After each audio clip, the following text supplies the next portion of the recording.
सानी मैया की जय। सब जने का एक छोट के कहानी सुनावत है, सब लोग ध्यान से सुनिए हैं। बोलिए सानी मैया की जय। हम एक बूढ़ा थी, उनके दो पतोह थी। बूढ़ा बूढ़ा दोनों थे, पतोह थी, रह रही थी। एक दिन बहुत वो बूढ़ी हो गई थी तो उनका शरीर काम नहीं करता था, काम धाम नहीं कर पाती थी बेचारी। तो एक दिन वो सोची कि लाओ सानी मैया की हम दुर्दुरिया चबवा दें, बहुत दिन हो गया, बहुत दिन से पूजा पाठ नहीं हुई है।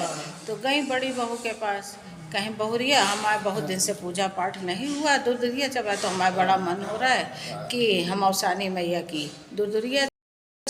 तो कहीं अगर तुम पूजा पाठ की व्यवस्था कर दो तो हम चबवा दें। तो कहीं हमसे अपने घर का काम नहीं संभलता है, तुम्हारी पूजा पाठ है हमारे बस का नहीं है, अपना खुद ही करो, हमारे से ना होगा, हमारे बस का नहीं है। कह के सीधे जवाब दे दी। अब बेचारी बड़ी दिख हुई, क्या करें, अब घर परेशान भी हुई। फिर सोची लाओ चले छोटी बहू के पास जाएं, उससे भी कहें। माँ डरते डरते गई उसके पास, धीरे से कहीं बहुरिया अगर तुम हमारी मदद कर दो तो हमारा मन दुर्दुरिया चबवाने का हो रहा है, सुहागिन खिला दे।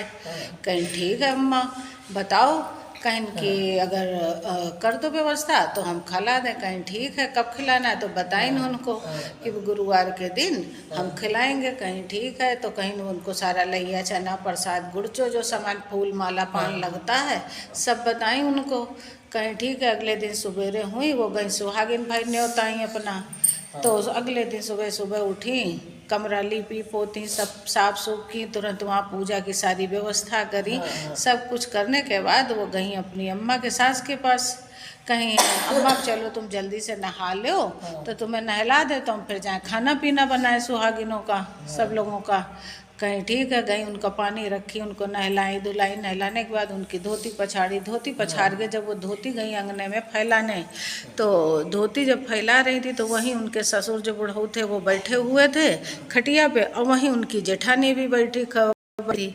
और वो अपना जल्दी से खटिया वो धोती फैलाई, और फैलाने के बाद अपना फैला ही रही थी तो उस धोती से जो पानी की छींटें होती हैं फैलाते समय छिटक के ज़मीन पे बूंदें गिरी। वो अपना ध्यान नहीं दी, तो वो जो छिटक के गिरी पानी की बूंद, तो पानी ज़मीन पे पड़ते ही भैया सानी मैया की कृपा से कहिए वो सब मोती बन गई। और बहू तो अपना कपड़ा फैलाई, जल्दी से अपनी रसोई में चली आई खाना बनाने। ससुर बैठे सब देख रहे थे बुढ़ऊ, और बड़ी वाली जेठानी भी उनकी बहुरिया की देखी, वो देखी तो गई जल्दी जल्दी मोती बिनने लगी कि लगता है कोई देखे इससे पहले लाओ बिन लें। बुढ़ऊ सोचे कि हमारी जो बुढ़िया है ये लगता है इसी धोती में कहीं गठियाई थी, इसीलिए वो गिर रहा है। और उनसे कहे भी कि ये तुम्हारा नहीं है, लेकिन वो कहाँ सुनी, अपना सब बटोर के रख ली। उसके बाद वो गई अपना भाई सुहागिनों का जल्दी जल्दी खाना पीना, खीर पूड़ी सब्जी सब बनाई, वो अपना सुहागिन खिलाई सबको। खिला पिला के सारी सुहागिनों को खिला के मैया को मना वना के सबको विदा की। विदा करने के बाद अपनी सास से कहीं कि ऐसा है कि ये खेत पे खेती कर रहे हैं तो हम चले जाएं, उनका थोड़ा सा काम में हाथ बटा लें, कहीं खा लो, कहीं नहीं खेत से लौट के आएंगे तो मैया का प्रसाद खाएंगे, और उनका खाना वहीं लिए जा रहे हैं। तो अपना खीर पूड़ी सब बांधी और बांध के खेत पे पहुंची, उनसे कहीं लो खाना खा लो, वो हल जोत रहे थे, और खाना उनको दे के वहीं पर उनके खेत में धान पड़ा था, तो वहाँ पे मर चिड़िया धान चुगने में जुटी हुई थी। और वही बगल में बड़े वाले भाई का जो धान पड़ा था इनकी बड़ी जेठानी का, उसको तो ससुर जी भाई उनके हिस्से में थे तो वो बैठे हड़ा रहे थे, सास इनके हिस्से में बंटवारे में थी। अब इनके सब चिड़िया खा रहे थे, तो वहीं जेठानी कहीं पहुंची होगी, कहीं देखो मर सब लोग कहते हैं कि ये छोटे वाले बड़े दोनों बेटवा पतो बड़े अच्छे हैं, बड़े मेहनती कर्तव्य हैं, बहुत समझदार हैं, और इनका सारा धान ये चिड़िया खाए जा रही है। और ये लोग भगा नहीं रहे, कहीं तो कहीं नहीं, राम की चिड़िया राम के खेत भाई, कोई इनके खेती पाती थोड़ो ना है, इनका जो हिस्सा है खाए ले रहे हैं, हमारा जो होगा बचा ही रहेगा भाई। तो कहीं के वो उड़ाई नहीं, अपना खेत गोड़ने चली गई। और चिड़िया वो जो खा रही थी चावल, तो जितना वो खा रही थी और जो बाहर छींट छींट के फेंक रही थी वो सब हीरा मोती बने जा रहे थे भाई। मैया की कृपा। वो अपना उसके बाद खेत जोतने गई। जब खेत में आगे बढ़ी कहीं पर होगा तो उनका बीच में ज़मीन में मिट्टी में कुदाल लगी होगी तो टन की आवाज़ हुई तो उसमें से एक घड़ा मिला। निकाली घड़ा निकाले, अब दोनों लोग मिलके निकाले, खोले तो उसमें मार हीरा मोती सोना निकला। अब तो जेठानी और जेठ दोनों मार कि नहीं ये पैतृक ज़मीन है, इसमें से तो जो सोना चांदी निकला है वो सब में बटेगा, सब हम दोनों सब लोगों का है।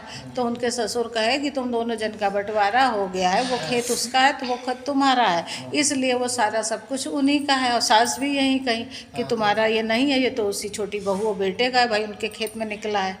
तो जेठानी कहीं अच्छा ठीक है, तुरंत गई अपनी अम्मा के पास, कहीं ऐसा है अम्मा अब हम ओसानी मैया की दुरदुरिया खिलाएंगे, तुम अब अगले बृहस्पति को तुम जाके सब कहीं न रे अभी अभी तो आज ही खिलाए हैं, तुमसे कहे थे तो तुम तो रोक दी हमें कि हम ना कुछ करेंगे हैं। तो हम छुटकी के पास गए, कहीं नहीं हमारा मन हो रहा है कि अब हम फिर से खिलाएंगे। कहीं ठीक है भाई। आया बृहस्पतिवार, जैसे जैसे देवरानी सब कुछ की थी वो भी गई सवेरे सवेरे सब लीपी पोती सब कुछ करके सारी पूजा व्यवस्था की। अपनी अम्मा से कहीं अम्मा चलो जल्दी से तुम नहा लो तो हम जाए खाना बनावें।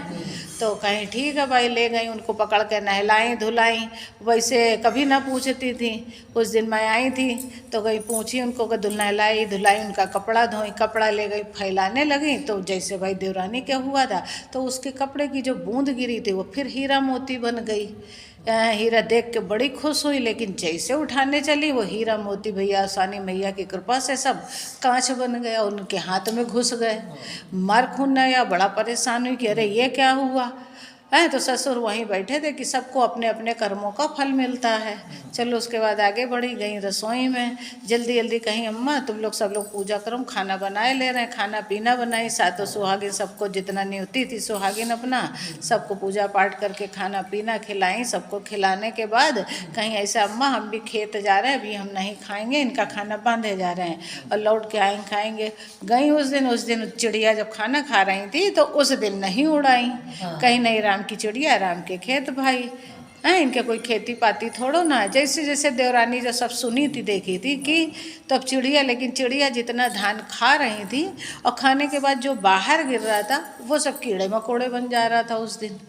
बड़ी कहीं ये क्या कि इनके में तो सोना हीरा मता और हमारे कीड़े बन गए। तो फिर वही है कि जैसी जिसके कर्म वैसे उसका फल नियत का। अब गई खेत में गुड़ाई करने तो गुड़ाई करने लगी तो वहाँ से भी एक घड़ा निकला। बड़ी खुश हुई कि चलो ठीक है, चावल में जो कीड़ा मकोड़ा निकला जाने दो, अब तो इसमें हमारा सोना चांदी हीरा निकल रहा है। तो बड़ी खुश होके जैसे वो घड़ा उठाई और खोलने लगी, उसमें से मार कीड़े मकोड़े ईंटे पत्थर सब भरे थे। तो देख के बड़ी गुस्सा हुई, मार कहीं ये क्या है, इसमें तो मार कीड़ा कर कर उनके ऊपर सब चढ़ने लगा। तो उनकी ससुर और सास बोले देखो तुमने लालच बस ये सब किया इसलिए तुमको तुम्हारा फल मिला, और छोटी वाली ओसानी मैया की भक्त थी इसलिए उनकी भक्ति में पूजा की। तो जैसे ओसानी मैया ने छोटी वाली बहू का सब कुछ संभाला वैसे सब कथा सुनने कहने वालों का पूरा करें। बोलिए ओसानी मैया की जय।